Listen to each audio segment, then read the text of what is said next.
Hi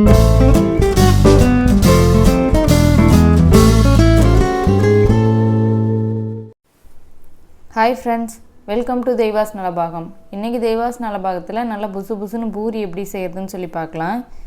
நம்ம என்ன தான் பார்த்து மாவு பிசைஞ்சு பூரி செஞ்சாலும் கொஞ்ச நேரத்துலேயும் அது அமுந்து போயிடும். ஆனால் இந்த மாதிரி நம்ம பூரி செஞ்சோம்னா ரொம்ப நேரத்துக்கு அப்படியே உப்பலாகவே இருக்கும். வாங்க அது எப்படி செய்கிறதுன்னு சொல்லி பார்க்கலாம்.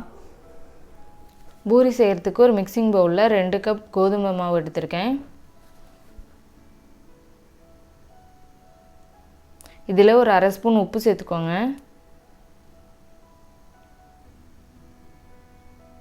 இது கூட 2 டேபிள் ஸ்பூன் வெள்ளை ரவை சேர்த்துக்கோங்க.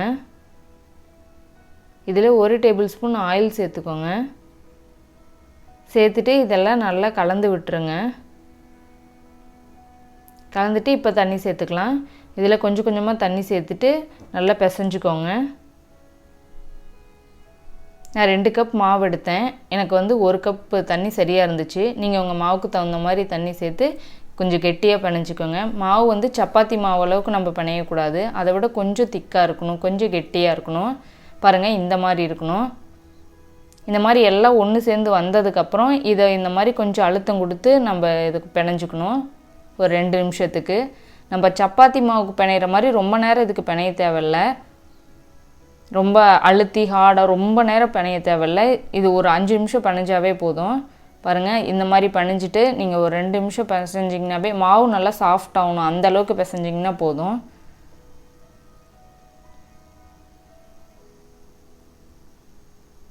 நான் இப்போ ஒரு 5 நிமிஷத்துக்கு பிசைஞ்சிட்ருக்கேன். பாருங்கள், மாவு உங்களுக்கு பார்த்தாவே தெரியுது எவ்வளோ சாஃப்டாக இருக்குது. பாருங்கள், இந்தளவுக்கு சாஃப்டானா போதும். அதே மாதிரி இது ரொம்ப நேரம் ஊற வைக்க தேவையில்லை. நம்ம சப்பாத்திக்கெலாம் வைக்கிற மாதிரி இதை நம்ம ஊற வைக்க தேவையில்லை.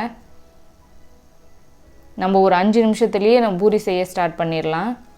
இப்போ இது ஒரு 5 நிமிஷத்துக்கு இருக்கட்டும். மேலே மாவு காயாது இருக்கிறதுக்காக லைட்டாக எண்ணெய் தொட்டு, எண்ணெயோ நெய்யோ தொட்டு இதை தடவி வச்சுருங்க.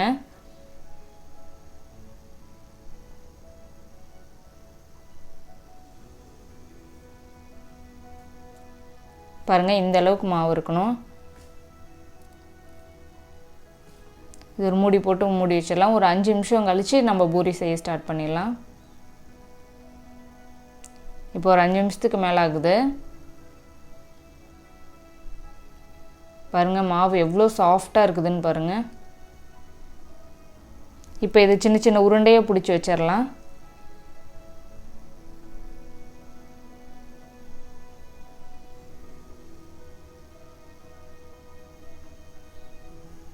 கொஞ்சம் கொஞ்சமாக எடுத்து எல்லாத்தையும் உருண்டை பிடிச்சி வச்சிடலாம். எல்லா மாவையும்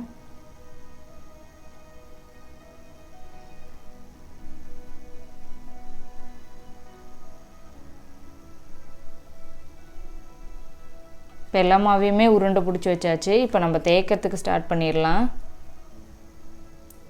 இப்போ ஒரு சப்பாத்தி கட்டையில் நம்ம மாவு கொஞ்சம் எண்ணெய் தடவிக்கிங்க. உங்களுக்கு எண்ணெய் விருப்பம் இல்லைன்னா மாவு சேர்த்துக்கோங்க. சேர்த்துட்டு இதை வச்சு லேசாக தேய்ச்சிங்கனாவே நல்லா வந்துடும். இப்போ இதை நல்லா திரட்டிக்கலாம். சப்பாத்திக்கு தேய்க்கிற அளவுக்கு ரொம்ப மெல்லிசாக தேய்க்கக்கூடாது. அதை விட கொஞ்சம் திக்காக இருக்கணும். பூரிக்கு எப்போவுமே கொஞ்சம் திக்காக போட்டிங்கன்னா தான் நல்லா உப்பலாக வரும். இப்படி எல்லாத்தையும் தேய்ச்சி வச்சிடலாம். இப்போ நம்ம பூரி சுட ஆரம்பிச்சிடலாம். எண்ணெய் ரொம்ப நல்லா சூடாக இருக்கணும். எண்ணெய் சூடு அதிகமாக இருந்ததுன்னா தான் நல்லா புசுன்னு வரும். இப்போ சப்பாத்தி போட்டுட்டு மேலே லேசாக இப்படி கரண்டியில் தளிச்சு ப்ரெஸ் பண்ணி விட்டிங்கன்னா போதும். பாருங்கள், எவ்வளோ அழகாக சூப்பராக உப்பி வருது.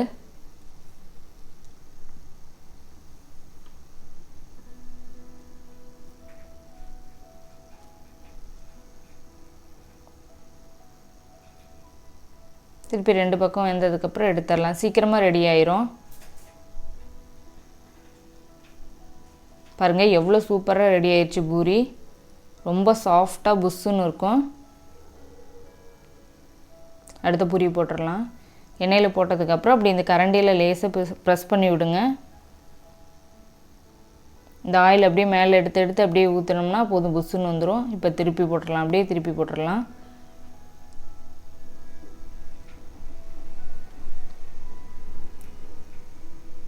இந்த பக்கம் வெந்தோடனே எடுத்துடலாம். அவ்வளோதாங்க. நம்ம சூப்பரான புசு புசுன்னு பூரி ரெடி ஆயிருச்சு. இப்போ இது மசாலா கூட பூரி மசாலா கூட இதை நம்ம சர்வ் பண்ணிடலாம்.